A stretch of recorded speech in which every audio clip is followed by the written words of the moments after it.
ચાલો hello students, good morning. આજના લેક્ચરની શરૂઆત કરીએ. ચાલો, લાસ્ટ લેક્ચરમાં આપણે લેન્સનો પાવર આગળની થિયરી કરવાને બદલે પહેલાં આપણે થોડાક આજે દાખલા ગણીએ. ચાલો જુઓ, ઉદાહરણ આપણે ક્યાંથી બાકી છે? 5થી. ચાલો, ઉદાહરણ 5 થઈ ગયું.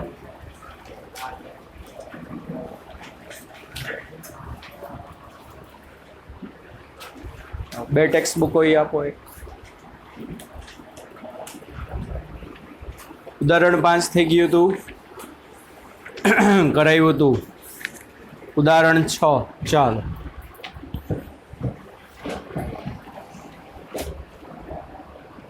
જો ઉદાહરણ 6માં હવામાં રાખેલા એક બિંદુવત પ્રકાશ ઉદ્ગમમાંથી પ્રકાશ એક કાચની ગોળીય સપાટી, ચાલો કાચની ગોળીય સપાટી ના આપણું જે પ્રકાશનું ઉદ્ગમ હવાના માધ્યમમાં છે. કયા માધ્યમમાં છે? આ કાચની ગોળીય સપાટી, એનો વક્રી ભવનાંક 1.5. આ એનું માની લો વક્રતા કેન્દ્ર. એની વક્રતા ત્રિજ્યા આપી છે 20 સેન્ટીમીટર પર આપાત થાય છે. તો આ ગોળીય સપાટીથી પ્રકાશ ઉદ્ગમ 100 સેન્ટીમીટર દૂર છે, તો પ્રતિબિંબ કયા સ્થાને રચાય? સાવ સહેલું. ચાલો, શું આપ્યું છે? આ અંતર આપ્યું છે. યુ બરાબર 100. બોલો, પ્લસ કે માઇનસ? કારણ કે બધા આપાત કિરણો આમ જાય,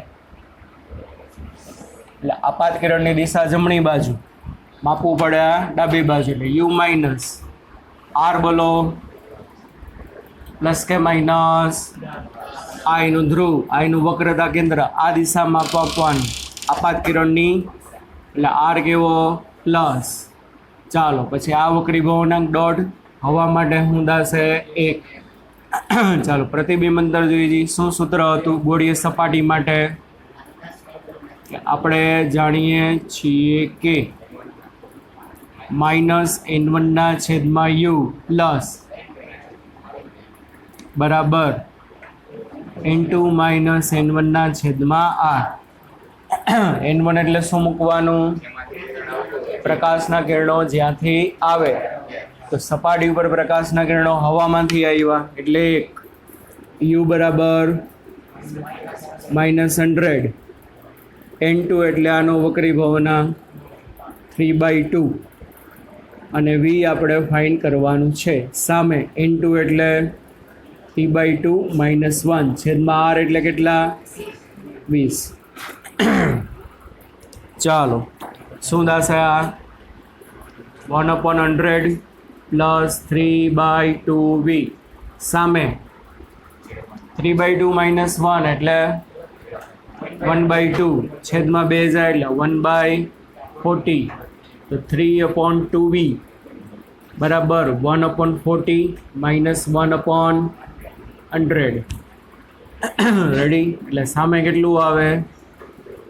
60/1/4. સોરી, 40 × 100 કોના બરાબર ભાઈ? 3/2v. રેડી? તો v બરાબર શું થાય? બોલો,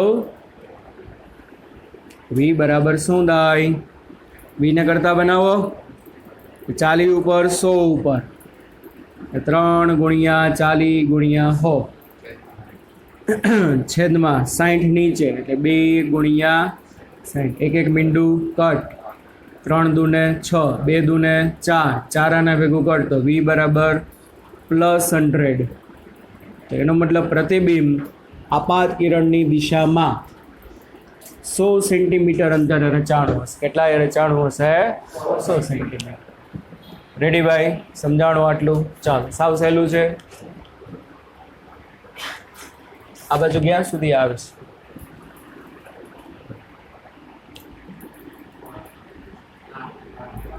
આમ આગળ પાછળ કાંઈ પરફેક્ટ. બોલો કેવું કહેવાય? આપણે જોયા વગર ખબર પડી જાય.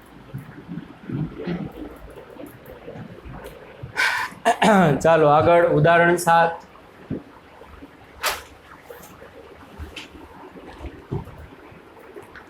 આ દાખલો એમસીક્યુમાં પૂછાય બોર્ડમાં, બરાબર. ઉદાહરણ 6 બોર્ડમાં શેમાં પૂછાય? એમસીક્યુમાં. ઉદાહરણ 7 એમસીક્યુમાં પૂછાય. જુઓ, એક જાદુગર તેના પ્રોગ્રામમાં એક પ્રવાહીમાં રાખેલા કાચનો લેન્સ, એનો વક્રી વળાંક આપ્યો કેટલો, આને અદૃશ્ય કરે છે. તો પ્રવાહીનો વક્રી વળાંક કેટલો હશે? શું આ પ્રવાહી પાણી હોઈ શકે? શું કર્યું જાદુગરે? એક પાત્રમાં પ્રવાહી હતું, એમાં એને શું કર્યો? લેન્સને ડૂબાડ્યો. તો લેન્સ દેખાતો બંધ થઈ ગયો. ખરેખર જાદુ થયું હોય? ના. લેન્સ દેખાતો શું થઈ ગયો? બંધ થઈ ગયો. તો એનો મતલબ શું? કોઈ પણ વસ્તુ તમને ક્યારેય નહીં દેખાય કે એની કેન્દ્ર લંબાઈ છે ને અનંત હોય. કેટલી હોય? અને કેન્દ્ર લંબાઈ અનંત હશે મતલબ કિરણો શું થાય? સમાંતર બને. અને કિરણો સમાંતર બને તો કોઈ પણ જગ્યાએ કેન્દ્રિત થાય જ નહીં. થાય પણ ક્યાં થાય? અનંત અંદર. તો જોવા જવું હોય તો તમારે ક્યાં જવું પડે? તો પોસિબલ જ નથી. ને આપણે તો જાદુગરના શોમાં સ્ટેજથી અમુક અંતરે જશું કે નહીં? તો લેન્સ ન દેખાય એનું કારણ શું? કે એની કેન્દ્ર લંબાઈ કેટલી? અનંત. બરોબર કે નહીં? તો ચાલો, શું લેન્સની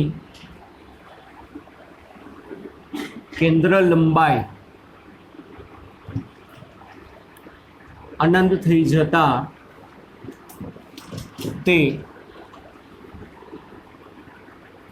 દેખાતો બંધ થઈ જાય, એટલે કે અદૃશ્ય થઈ જશે. હવે આવું ક્યારે થાય? જો લેન્સનો વક્રી વળાંક આપ્યો કેટલો? 1.47. તો એને જે પ્રવાહીમાં ડૂબાડ્યો એ પ્રવાહીનો કેટલો હશે? જો લેન્સ મેકર ફોર્મ્યુલા શું છે?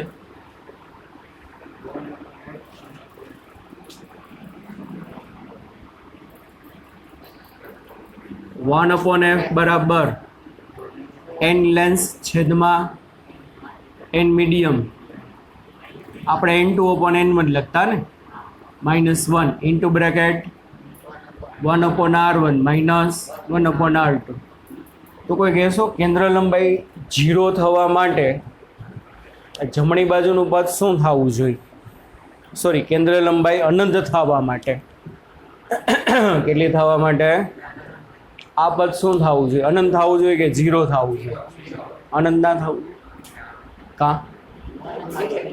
કારણ કે આ છે f બરાબર નથી. શું નથી? 1/f બરાબર છે. આ તો બદલે નહીં. r1 r2 એટલે શું? લેન્સની વક્રતા. લેન્સની વક્રતા એટલે એની સપાટીઓની જાડાઈ. લેન્સને તમે હવાના માધ્યમમાં રાખો કે પાણીમાં રાખો કે કેરોસીનમાં રાખો, લેન્સની થિકનેસ છે, લેન્સની થિકનેસ જાડાઈ એ કેવી રહેશે? એઝ ઇટ ઇઝ રહેશે. હવામાં r1, પાણીમાં r1, ગમે એમાં r1, r2 વાળી r2 જ રહેશે. એટલે આ પદ ના બદલે. તો આને 0 કરવા માટે શું કરવું પડે? આ પદ 0 કરવું પડે. અને આ પદ ક્યારે 0 થાય? આ 1 આવે તો. કોનો ગુણોત્તર?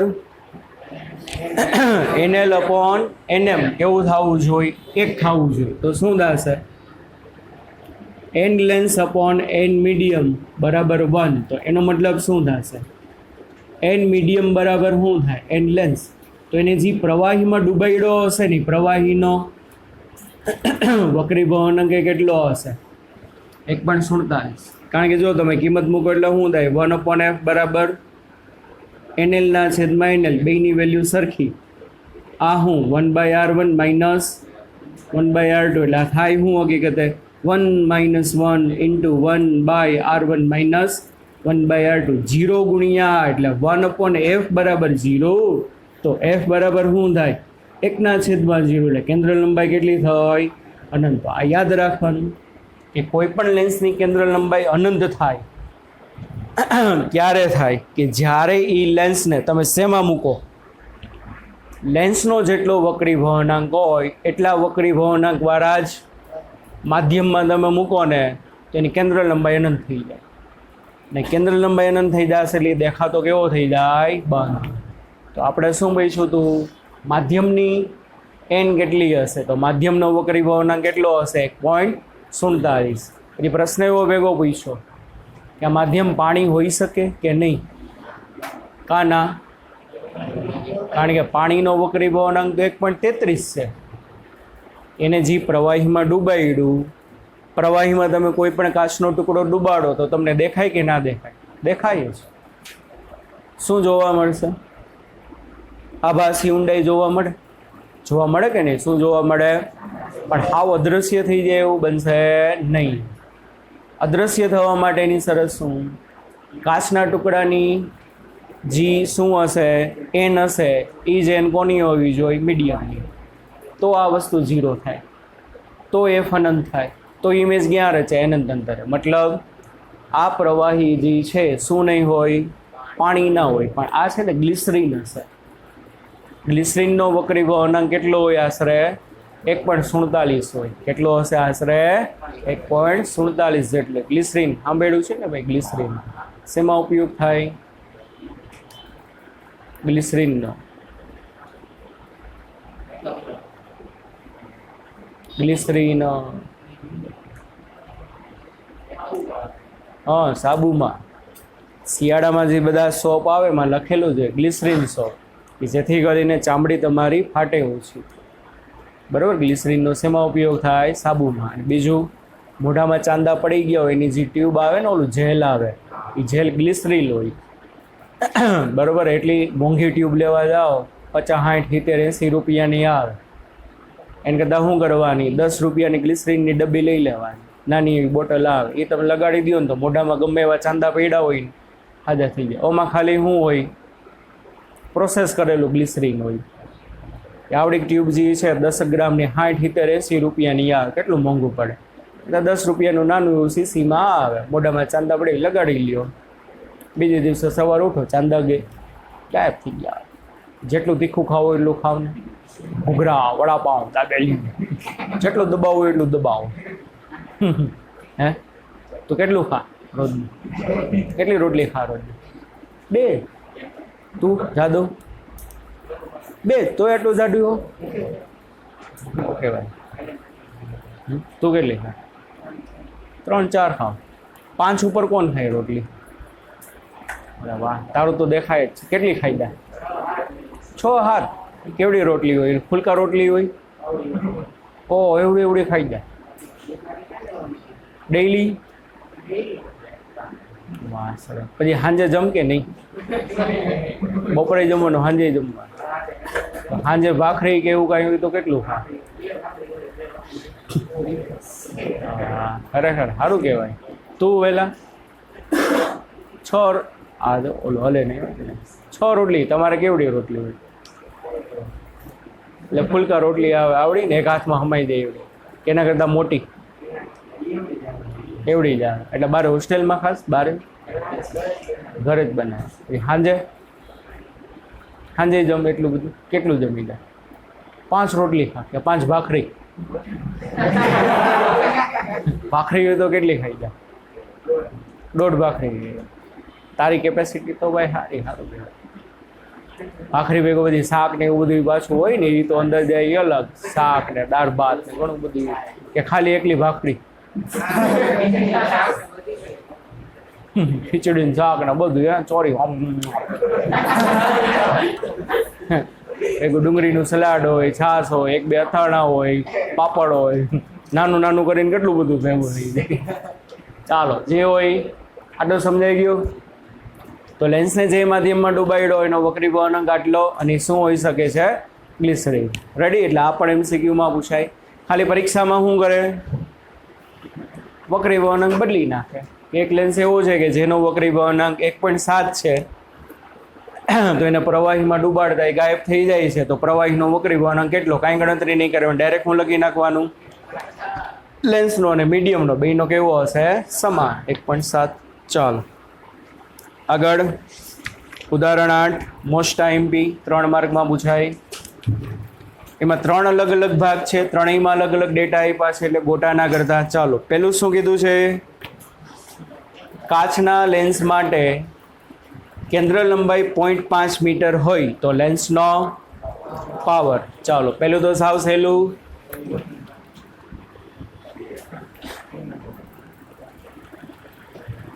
ઉદાહરણ 8માં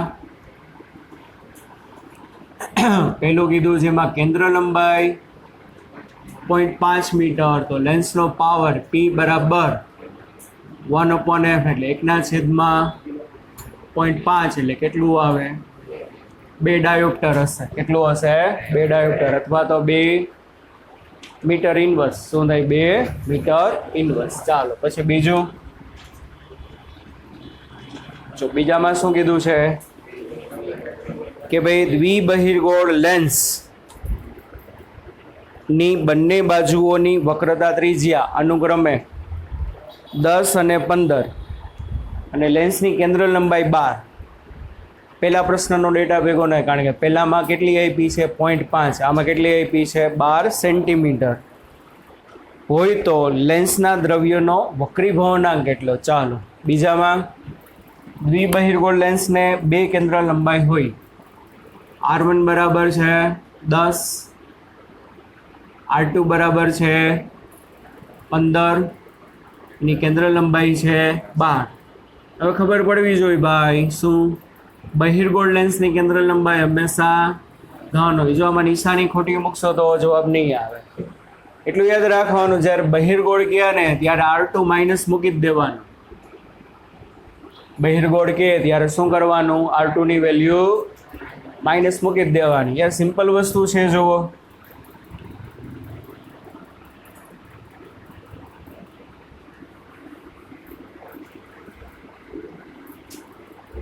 આ લેન્સનું શું થાય, ઓપ્ટિકલ સેન્ટર. આ શું થાય, એની R1 કહેવાય. આ શું કહેવાશે, એની R2 કહેવાશે કે નહીં. વસ્તુ અહીંયા છે, કિરણો આમ બધા આપાત કર્યા તો શું થશે બોલો. R1 ક્યાંથી મપાય, સપાટીથી કેન્દ્ર વચ્ચેનું અંતર, એનું R1 કહેવાય. પણ આમ માપવું પડે, આમ કઈ દિશામાં, આપાત કિરણની દિશામાં. આપાત કિરણની દિશામાં માપો તો R1 કેવો લેવાનો, ધન. ચાલો R2 માપવું હોય તો R2 અહીંથી માપવાનું, આ બાજુ. તો R2 માપવું કઈ બાજુ, આપાત કિરણની વિરુદ્ધ દિશામાં. કઈ દિશામાં, વિરુદ્ધ દિશામાં. તો R2 કેવો થાય, નેગેટિવ. દાખલામાં તમારે યાદ જ રાખવાનું શું કે બહિર્ગોળ લેન્સનો ડેટા આપ્યો હોય ત્યારે R2 કેવો લઈ લેવાનો, નેગેટિવ જ. કેવો લઈ લેવાનો, નેગેટિવ. અને અંતર્ગોળ લેન્સ શબ્દ વાપરે તો F તો નેગેટિવ આવશે. શું આવશે, F નેગેટિવ. તો એમાં R1 નેગેટિવ લેવાની. અંતર્ગોળ માટે શું લેવાનું, R1 નેગેટિવ લેવાનું. R2 કેવું લેવાનું, પોઝિટિવ. ચાલો હવે શું કીધું છે, આ લેન્સ જેનો બનેલો છે એ લેન્સનો વક્રીભવનાંક કેટલો. સાવ સહેલું, લેન્સ મેકર ફોર્મ્યુલા બોલો શું છે, 1/f બરાબર n2/n1 -1 upon into 1/r1 -1/r2. અને જ્યારે આજુબાજુમાં ક્યુ માધ્યમ છે ના કે એટલે હવાનું માધ્યમ લઈ જ લેવાનું. એટલે n1 બરાબર શું, 1. ચાલો મૂકો કિંમત, 1/12. n2 તમારે ફાઇન્ડ કરવાનું છે, n2 -1, અને આ તો 1 છે, ઇન્ટુ બ્રેકેટ 1/10 માઇનસ R2 એટલે શું, -15 મૂકવાના. શું મૂકવાના, -15. તો 1/12 બરાબર, એલા દરવાજો ખુલ્લા, ગરમી થાય. n2 -1, ચાલો ઇન્ટુ બ્રેકેટ, અહીંયા શું થાય, માઇનસ માઇનસ પ્લસ થાય ને, 15 ઉપર 10 ઉપર એટલે ઉપર 15 અને 10નો સરવાળો એટલે 25. માઇનસ માઇનસ પ્લસ થાય, કાઢું 5 ના આવે, આવું થાય માઇનસ માઇનસ પ્લસ 15 + 10 છેદમાં 150 હે ને, છેદમાં શું આવશે 150. 15 અને 10નો ગુણાકાર. ચાલો શું થાય, 25 ના છેદમાં 150 એટલે 6. થાય ને એ 6 અહીંયા સામે હોવી જોઈએ તો 6/12 બરાબર ઇન્ટુ -1 6/12 એટલે 1/2 આ -1 આ બાજુ આવે તો +1 તો લેન્સનો વક્રી ભવનાંક 3/2 અથવા તો 1.5 ક્લિયર ભાઈ આટલું ચાલ બીજું જે પૂછ્યું એ આપણા માટે ઇમ્પોર્ટન્ટ છે બીજું શું પૂછ્યું છે જો એ બહુ સરસ વસ્તુ છે કે ભાઈ એક બહિર્ગોળ લેન્સની હવામાં કેન્દ્ર લંબાઈ 20 કેટલી છે તો પાણીમાં તેની કેન્દ્ર લંબાઈ કેટલી હશે ચાલો બહિર્ગોળ લેન્સ છે એની હવાના માધ્યમમાં કેન્દ્ર લંબાઈ આપી તો પાણીના માધ્યમમાં કેન્દ્ર લંબાઈ કેટલી ગોતવાની છે પહેલાં તો કોઈ કહેશો કેન્દ્ર લંબાઈ ક્યાં બદલે હવામાંથી પાણીમાં જઈ તો વક્રી ભવનાંક બદલે એટલે ઓબ્વિયસલી શું થવાનું છે કારણ કે એક માધ્યમમાંથી બીજા માધ્યમમાં જાવ એટલે શું થવાનું છે એન બદલવાનો છે અને એન બદલે સૂત્રમાં એન આવે જ છે એટલે એફ શું થશે બદલશે પછી આ સૂત્રમાં એવું નથી કીધું કે ભાઈ હવાની R1 R2 અને પાણીની R1 R2 નથી આપી એટલે કંઈક રકમમાં ભૂલ છે કે નહીં જો ખાલી એટલું કીધું હવામાં કેન્દ્ર લંબાઈ આટલી તો પાણીમાં કેટલી પણ આ જો સૂત્રમાં R1 R2 નો ઉપયોગ આવશે કોકે આગલા દાખલાને લઈ લ્યો ના તમને કીધું ત્રણેય અલગ અલગ છે કેસ નંબર 2 નું લઈ લ્યો ના હાલે બોલો નથી આપી R1 R2 શું કરશો હવામાં R1 R2 કેટલી પાણીમાં R1 R2 કેટલી એમ જ રે હમણાં જ વાત કરી વક્રતા યાર સેમ રહી હવામાં હોય કે પાણીમાં હોય વક્રતા એટલે થિકનેસ જો લેન્સ પાતળો હોય તો R1 R2 નાના હશે હવામાં હોય કે પાણીમાં હોય લેન્સ કેવો રહે પાતળો જ રહેશે તમને દેખાશે જાડો પણ હકીકતે ઓરિજિનલી તો તમને જાડો દેખાયનું કારણ વક્રી ભવનને પણ હકીકતે જીઓમેટ્રિકલી જોવો તો શું હશે એટલું જ હશે ગમે એ માધ્યમમાં મૂકો થિકનેસ ના બદલે R1 R2 કેવા રહીએ અચળ તો હમણાં ઊંઘ આવે છે વાલા તો કેમ આમ હે જોવસ ઊંઘ આવી મોઢું ધોઈ આવજા પાક્કું ને હા તો R1 R2 કેવા રહેશે સેમ જ રહેશે તો આપણે એક હવાના માધ્યમમાં સૂત્ર બનાવી એક પાણીના માધ્યમમાં સૂત્ર બનાવી એમાંથી 1/R1 R2 કેન્સલ થઈ જશે જો કેવી રીતે ત્રીજું હાલો એર મીડિયમ માટે ફોર્મ્યુલા શું બનશે બોલો 1/F air is equal to શું થાય N2/N1 minus 1 into bracket 1/R1 minus 1/R2 તો હવાના માધ્યમમાં F આપી છે કેટલી 20 લેન્સનો વક્રી ભવનાંક 1.5 હવાના માધ્યમમાં એટલે અહીંયા 1 -1 અહીંયા શું આવે 1/R1 minus 1/R2 આના કીધું સમીકરણ નંબર 1 ચાલો વોટર મીડિયમ માટે શું થાય વોટર માટે 1/F વોટર બરાબર અહીંયા શું આવશે N2/N1 minus 1 into bracket 1/R1 minus 1/R2 તો વોટરમાં કેટલી એ ફાઇન્ડ કરવાનું છે એના બરાબર N2 એટલે કોનો લેન્સ એટલો 1.5 છેદમાં N1 એટલે કોનો માધ્યમનો ઘણા એક મૂકી દે નાય હવે અત્યારે માધ્યમ કેવું છે વોટર એટલે N1 ની બદલે -1 ઇન્ટુ બ્રેકેટ હવામાં તો એ જ રહેશે કે નહીં હમણાં સમજાયું હવાના માધ્યમમાં જાઓ કે પાણીના માધ્યમમાં જાઓ કે ગ્લિસરીનમાં કેરોસીનમાં R1 R2 બદલાય એટલે as it is 1/R1 minus 1/, ચાલો બે સમીકરણ મળ્યા તો કે હા આ બેનું હું લઈ લ્યો ગુણોત્તર 1/2 1/2 ડાબી બાજુના છેદમાં ડાબી બાજુ એટલે 1/20 1/F વોટર સામે શું થાય જમણી બાજુની છેદમાં જમણી બાજુ કરો તો શું થાય? આ કાઉન્સ ઉડી જાય ને, જો જરૂર જ ના પડી એમને ઉડી ગયા, ખાલી વધે કયો કાઉન્સ? 1.5 માઇનસ 1 આ ના છેદમાં શું 1.5 ના છેદમાં 1.33 માઇનસ 1, બસ આનું સાદુરૂપ આપો એટલે F4 આવડે ને સાદુરૂપ? તો હવે 78 સમથિંગ આવશે, આટલા સેન્ટીમીટર. ક્લિયર ભાઈ? સમજાણું બધાને? 3 માર્કમાં પૂછાય. કેટલા માર્કમાં પૂછાય? 3 માર્ક.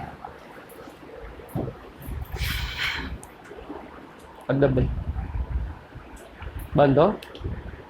ચાલો આગળ જો એના પછીનો દાખલો,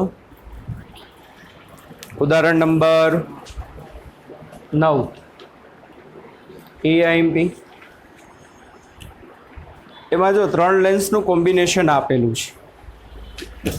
3 લેન્સનું કોમ્બિનેશન આપીને પછી શું કીધું છે કે અંતિમ પ્રતિબિંબ કયા સ્થાને મળે? શું અંતિમ પ્રતિબિંબ કયા સ્થાને મળશે? ચાલો જો, બહિર્ગોળ, અંતર્ગોળ અને બહિર્ગોળ. પહેલો બહિર્ગોળ છે એની કેન્દ્ર લંબાઈ 10, બીજો અંતર્ગોળ છે એની કેન્દ્ર લંબાઈ 10 પણ માઇનસ લેવાની, અંતર્ગોળ છે. ત્રીજો બહિર્ગોળ છે એની કેન્દ્ર લંબાઈ 30. પહેલા બીજા વચ્ચેનું અંતર 5 છે, બીજા ત્રીજા વચ્ચેનું અંતર 10 છે. અને પહેલા લેન્સથી વસ્તુ કેટલી દૂર પડી છે? 30. તો ફાઇનલ ઇમેજ તમને ક્યાં મળશે તમારે ગોતવાનું છે. આપણે કાલે જે કોમ્બિનેશન જોયું હતું એમાં શું હતું? કેન્દ્ર લંબાઈના સૂત્રો હતા. શેના સૂત્ર હતા? પ્રતિબિંબ ક્યાં મળે એમાં એવું કંઈ નહોતા શીખ્યા, ખાલી શેના સૂત્ર હતા? કેન્દ્ર લંબાઈ. સાવ સહેલો દાખલો છે, જોઈને થોડુંક અઘરું લાગે પણ છે સાવ ઇઝી. જો શું થશે?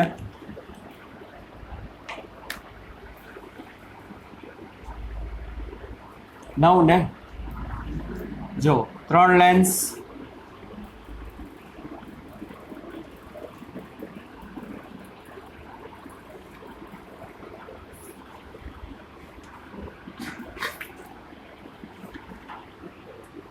આ ત્રણેયની પસાર થતી એક સામાન્ય મુખ્ય અક્ષ. પહેલા લેન્સથી છે ને વસ્તુ કેટલા અંતરે છે? 30 સેન્ટીમીટર અંતરે છે.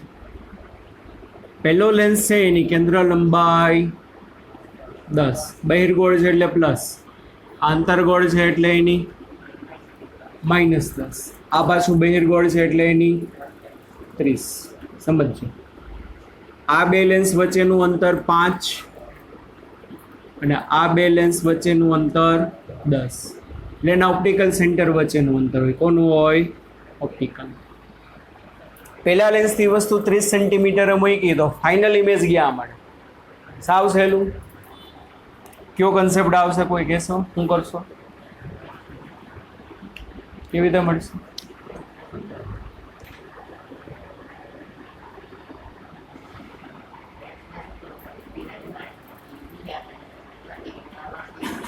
હા સરસ. શું કરવાનું? હા વહેલું. પહેલા લેન્સની ઇમેજ બને, પહેલા લેન્સની ઇમેજ બીજા માટે કોમ્બિનેશનમાં જ કરવાનું હોય. ગમે અહીંયા અટકો, કોમ્બિનેશનમાં જ કરો. પહેલો છે એની ઇમેજ ક્યાં આપે છે? પહેલાં ગોતી લ્યો. કેવી રીતે મળે? લેન્સની ફોર્મ્યુલા ઉપરથી. તો પહેલા લેન્સની જે ઇમેજ બનશે બીજા માટે આભાસી, પાછું બીજાની ઇમેજ મળશે ત્રીજા માટે આભાસી. તો આવી રીતે સ્ટેપ બાય સ્ટેપ કરતા જાઓ એટલે ફાઇનલ છેલ્લે પ્રતિબિંબ ક્યાં મળે? મળી જાય. બરોબર. તો જો શું પહેલા સ્ટેપમાં શું કરવાનું? ચાલો, કોના માટે? L1 લેન્સ માટે.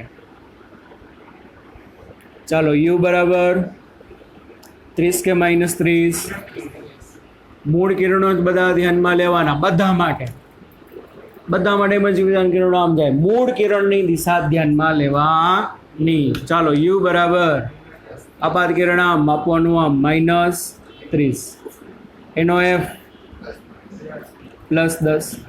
ચાલો એનું પ્રતિબિંબ માટે ડાયરેક્ટ ફોર્મ્યુલા કીધી હતી ને, શું? UF ના છેદમાં U + F, અથવા તો લેન્સની ફોર્મ્યુલામાં મૂકો 1/F બરાબર -1/U + 1/V. એમાં કિંમત મૂકશો તો એ જવાબ આવી જાય, આમાં ડાયરેક્ટ મળી જશે. ચાલો બોલો શું થાય? યુ કેટલો? -30 ગુણ્યા એફ કેટલો? 10 છેદમાં યુ કેટલો? -30 વત્તા એફ કેટલો? 10 એટલે -300/20 +15 આવે. તો આનો મિનિંગ કોઈ કહેશો ભાઈ? પેલા લેન્સની ઇમેજ એનાથી 15 સેન્ટીમીટર અંતરે મળે, પણ પ્લસ એટલે આપાત કિરણની દિશામાં. આપાત કિરણ કઈ બાજુ છે? જમણી બાજુ. એટલે પેલા લેન્સથી જમણી બાજુ કેટલા અંતરે મળે? 15. કોઈ કહેશો ક્યાં હશે 15? એટલે ત્રીજાના ઓપ્ટિકલ સેન્ટર ઉપર હશે. હકીકતે હોય આ તો આપણે 1 બાય 1 ગોતી છે. એવું ના હોય કે ભાઈ પહેલા આના ઘરે જાય, પછી આને કે લે હું તારા માટે વસ્તુ, પછી એનું ઇમેજ મળે લે તારા માટે વસ્તુ, અને પછી મળે. એવું ના હોય યાર, બધું એક યારે થઈ જતું હોય. પહેલા આના માટે પછી આના, એવું ના હોય. આ તો આપણે ગણતરી કરવા માટે, બાકી હકીકતે છેલ્લે તો શું થઈ જતું હોય? ડાયરેક્ટલી કોમ્બિનેશન મળતું જ હોય. સમજાય છે કે નહીં? તો પહેલા લેન્સની ઇમેજ એના સેન્ટરથી 15 હોય, તો અહીંથી અહીંયા હાલો તો આ હાલો તો 15. તો આ શું હશે? I1 તમને અહીંયા મળે. આ શું કહેવાય? O3 પણ કહેવાય, ત્રીજાનું ઓપ્ટિકલ સેન્ટર એ કહેવાય, અને અહીંયા મળશે. તો હવે આજે તમને I1 મળી. બોલો L2 લેન્સ માટે શું લખાશે? L1 નું પ્રતિબિંબ I1 L2 માટે આભાસી વસ્તુ બને. તો L2 લેન્સ માટે U કેટલું?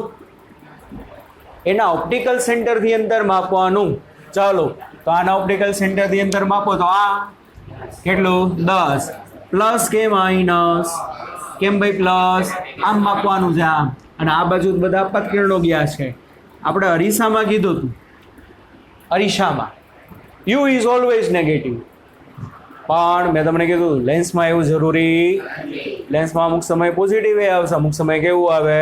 નેગેટિવ આવે. Depends on condition. અરીસામાં તો આંખ બંધ કરીને યુ નેગેટિવ લઈ લેવાનું, પણ આમાં બદલી શકે. ચાલો બસ હવે ગણતરી કરો. આનો એફ કેટલું? -10. કોણ બોલ્યું? 30. તો ત્રીજા માટે, અત્યારે બીજા માટે વાત હાલે. મૂકો ચાલો કિંમત.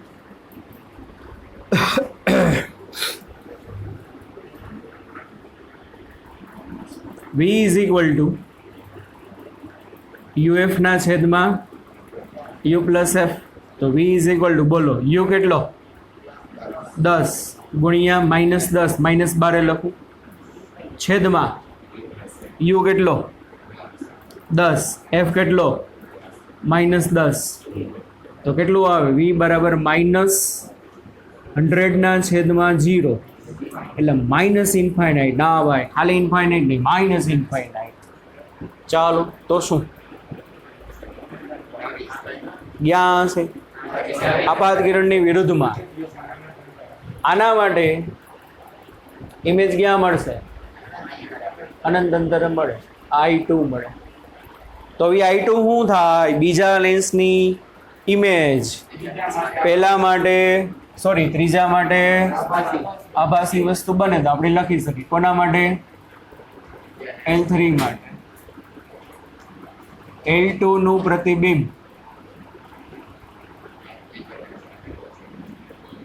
I2 એ ત્રીજા લેન્સ માટે શું બને? આભાસી વસ્તુ બને. તો U બરાબર, કારણ કે આના માટે આમ ક્યાંક છે, બરાબર ને? F કેટલો? +30. જો U જ્યારે ઇન્ફાઇનાઇટ હોય ને ત્યારે આ સૂત્રનો ઉપયોગ કરશો ને તો જવાબ નહીં આવે. તો એના માટે એની બેઝિક ફોર્મ્યુલા જ વાપરવાની. શું? 1/F બરાબર -1/U પ્લસ 1/V. ચાલો મૂકો કિંમત. 1/30 -1/-ઇન્ફાઇનાઇટ પ્લસ 1/V શું થાય? આ તો ટર્મ 0, તો 1/30 બરાબર 1/v, તો v બરાબર શું આવ્યું?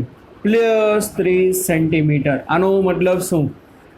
ત્રીજા લેન્સથી ઇમેજ ક્યાં મળે? +30 એટલે અપાત કિરણની દિશામાં, એટલે ફાઇનલ ઇમેજ તમને અહીંયા મળે. કેટલા અંતરે? તો આ કોમ્બિનેશનની ઇમેજ કહેવાય. તો તમે લખી શકો શું? ત્રીજા લેન્સથી જમણી બાજુ. ત્રીજા લેન્સથી ક્યાં મળશે? જમણી બાજુ. અંતિમ પ્રતિબિંબ ત્રીજા લેન્સથી જમણી બાજુ 30 મળે. પ્રશ્ન શું પૂછે? પ્રશ્ન બીજા લેન્સથી અંતર કેટલું? અંતિમ પ્રતિબિંબનું 40. ખબર પડવી જોઈએ. આ કેટલું મળ્યું ભાઈ? 30 મળ્યું ને. તો બીજાથી પૂછે તો 40. એમ કે પહેલા લેન્સથી કેટલું? 5, 10, 30 એટલે કેટલું? 45. જોવાનું કોનાથી કાંઈ ના પૂછ્યું હોય તો ત્રીજાથી જોઈ, પણ એમ પૂછે બીજાથી કેટલું, પહેલાથી કેટલું, તો આ રીતે કરવાનું. ક્લિયર ભાઈ? સમજાણું બધાને? ચાલો આગળ જુઓ.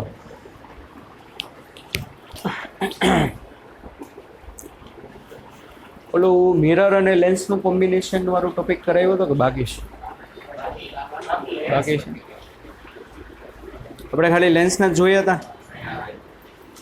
હાલો જો, એક નાની એવી વસ્તુ છે.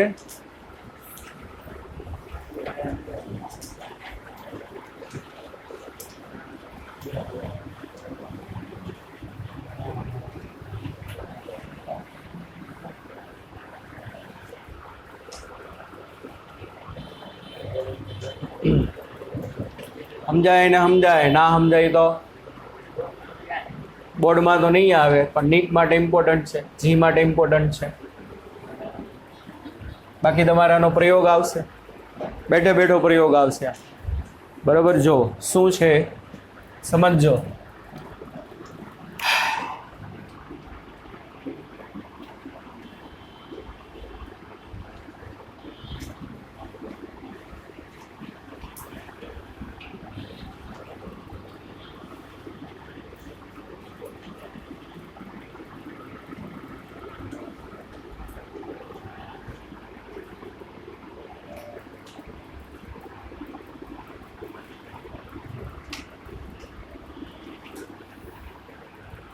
Combination of convex lens and convex mirror. તમારા પ્રયોગ બેઠે બેઠો આવે છે, પ્રેક્ટિકલ બુકમાં હશે કે ભાઈ બહિર્ગોળ લેન્સનો ઉપયોગ કરીને બહિર્ગોળ અરીસાની કેન્દ્ર લંબાઈ શોધો. આવો પ્રયોગ આવશે. શું એક્સપેરિમેન્ટમાં આવશે? બોલો. બહિર્ગોળ લેન્સનો ઉપયોગ કરી બહિર્ગોળ અરીસાની કેન્દ્ર લંબાઈ શોધવાની આવશે. અને એમાં તમને બહિર્ગોળ લેન્સની કેન્દ્ર લંબાઈ ખબર હશે કેટલી હોય. એટલે બહિર્ગોળ લેન્સનો ઉપયોગ કરો અને બહિર્ગોળ અરીસાની કેન્દ્ર લંબાઈ શોધો. તેમાં જો કરવાનું શું, પહેલાં ધ્યાન રાખો.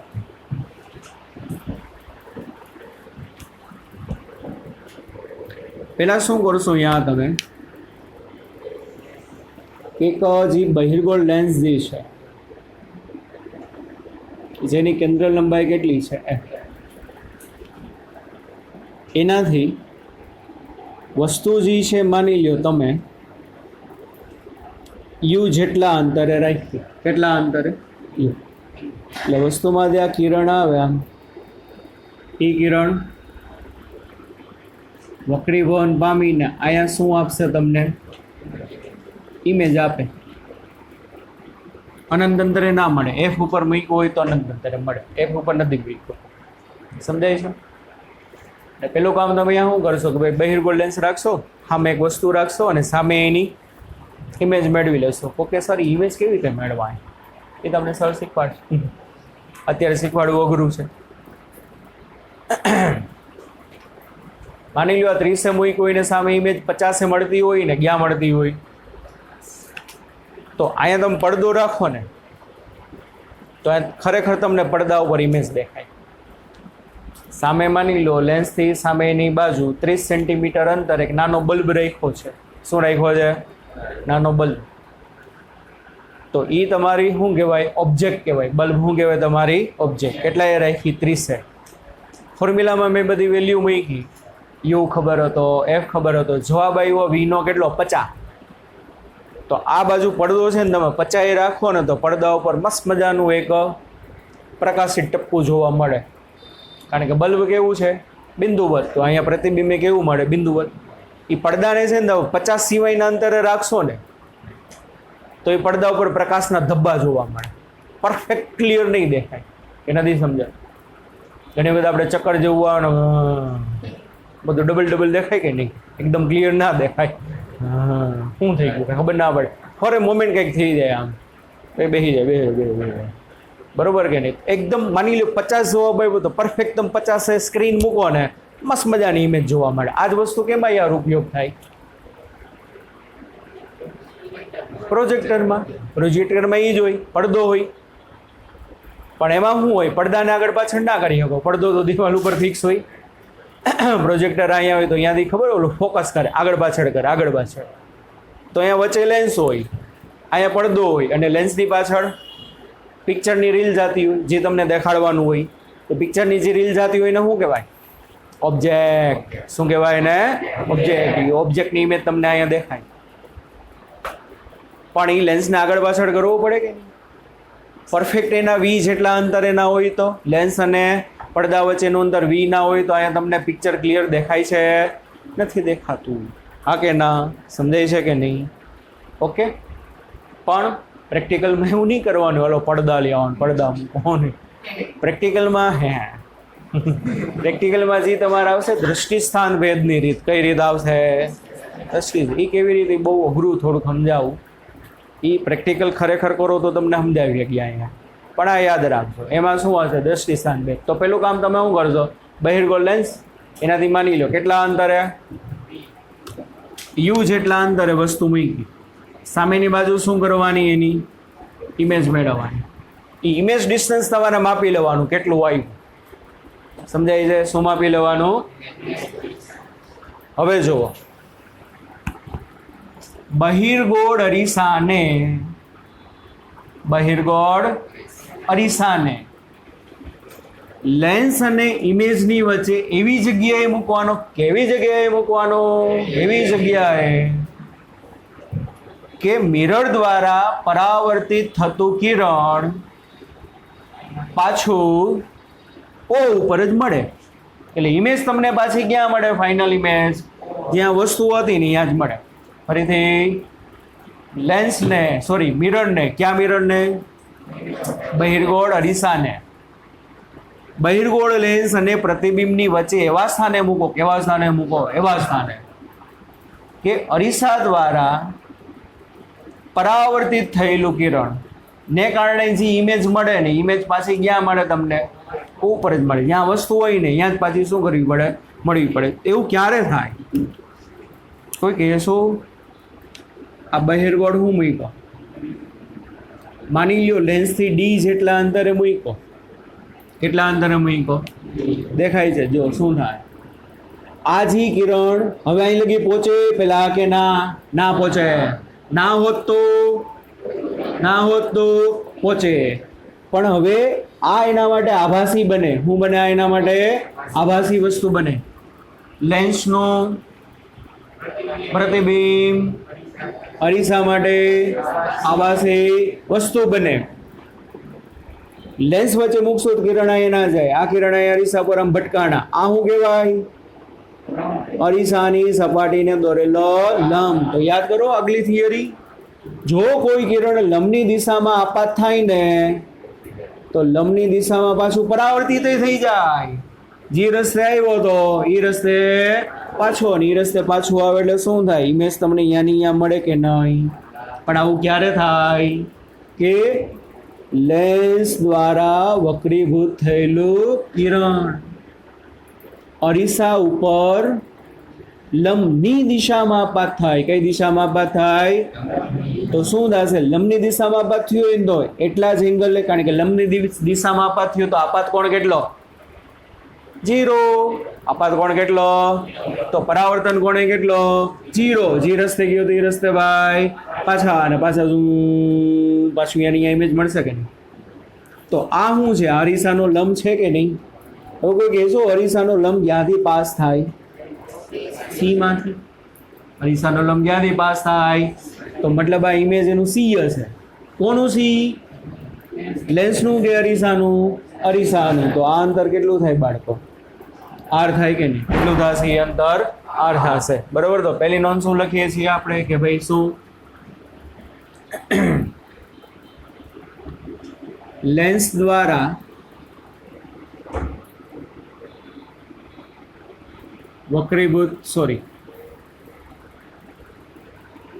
બહિર્ગોળ અરીસાને લેન્સ અને લેન્સ દ્વારા મળતા પ્રતિબિંબ વચ્ચે એવા સ્થાન પર મૂકવાનો કે જેથી અરીસા દ્વારા કોના દ્વારા? અરીસા દ્વારા શું પરાવર્તિત કિરણ પાછું મૂળ સ્થાને જ શું આપે? પ્રતિબિંબ આપે. આ ના હોત તો બોલો ઇમેજ અહીંયા મળત, પણ આ તો મેં એવી જગ્યાએ મૂક્યું. કેવી જગ્યાએ મૂક્યું? કે જ્યાં વસ્તુ હતી ત્યાં જ તમને શું મળી? પ્રતિબિંબ મળ્યું. પણ ક્યારે થાય? હજી કહું છું ક્યારે થાય? લેન્સ દ્વારા વક્રીભૂત કિરણ અરીસા ઉપર લંબની દિશામાં આપાત થાય. કઈ દિશામાં આપાત થાય? લંબની. તો જ એ દિશામાં પાછું આવે. તો મતલબ આ સીમાંથી દોરેલો લંબ અરીસાને દોરેલો લંબ ક્યાંથી પાસ થાય? સીમાંથી. તો એનો મતલબ પહેલા જે ઇમેજ મળી હશે ને ક્યાં મળી હશે? અરીસાના સી ઉપર. કોના ઉપર? અરીસાના. તો આ અંતર આર થાય, આ ડી થાય, બી થાય. હવે તમને પ્રશ્ન શું પૂછે છે? માની લ્યો આ મિરરની કેન્દ્ર લંબાઈ FM છે. કેટલી છે એની કેન્દ્ર લંબાઈ? તો મિરરની કેન્દ્ર લંબાઈ કેટલી? તો ચાલો શું થશે? આપણે એમ કહી શકો ને FM બરાબર શું થાય? R/2 થાય ને. FM બરાબર શું થાય? કે મિરરની, એ તો સાચું જ પડે ભાઈ. અરીસા માટે વક્રતા ત્રિજ્યા કરતાં અડધું શું હોય? એની કેન્દ્ર લંબાઈ હોય. અને આકૃતિ ઉપરથી તમે જોઈ શકો. શું જોઈ શકો છો? બોલો. R બરાબર શું થાય? V - D થાય કે નહીં? કારણ કે આખું શું છે? આખું V માંથી શું જવા દો? V માંથી D જાય એટલે શું વધે? R. એટલે આ શું આવે? V - D/2. એટલે આ મિરરની કેન્દ્ર લંબાઈ શોધવાનું સૂત્ર. બરોબર કે નહીં? એટલે શું કહે પરીક્ષામાં? કે એક બહિર્ગોળ અરીસો અને એક બહિર્ગોળ લેન્સના સંયોજન માટે બહિર્ગોળ લેન્સ વડે મળતું પ્રતિબિંબ 50 સેન્ટીમીટર અંતરે છે. કેટલા અંતરે છે? 50 સેન્ટીમીટર અંતરે છે. એટલે હું આપ્યું કહેવાય V. અરીસો અને લેન્સ વચ્ચેનું અંતર 10 સેન્ટીમીટર છે. તો અરીસાની કેન્દ્ર લંબાઈ શોધો. 50 - 10 / 2 એટલે કેટલો જવાબ આવે? 20 સેન્ટીમીટર આવે. સમજાય છે કે નહીં? ઘણી વખત હું કે આ બેના કોમ્બિનેશન માટે બહિર્ગોળ લેન્સની કેન્દ્ર લંબાઈ 20. શું કે બહિર્ગોળ લેન્સની કેન્દ્ર લંબાઈ કેટલી? 20. બહિર્ગોળ લેન્સની વસ્તુને 30 સેન્ટીમીટર અંતરે મૂકેલી છે. બંને વચ્ચેનું અંતર 10 સેન્ટીમીટર છે. તો મિરરની કેન્દ્ર લંબાઈ કેટલી? તો આ વખતે ડાયરેક્ટ V આપ્યો નથી, D આપ્યો છે, V નથી આપ્યો. તો V શું કરવો પડે? કેવી રીતે? V એટલે શું છે? બહિર્ગોળનું પ્રતિબિંબ છે લેન્સનું. તો લેન્સનો F આપ્યો છે, લેન્સનો U આપ્યો છે. તો સૂત્ર છે V બરાબર UF ના છેદમાં એમાં કિંમત મૂકીને શું મેળવી લ્યો? V મેળવી લ્યો. કિંમત આમાં મૂકી દો એટલે મિરરની શું આવી જાય? કેન્દ્ર લંબાઈ. ક્લિયર ભાઈ? સમજાણું? બાકી પ્રેક્ટિકલ કરશો ત્યારે વધુ ખબર પડશે. ચાલો આજે આટલું રાખી, બાકીનું નેક્સ્ટ લેક્ચરમાં. Bye bye everybody, take care, C you.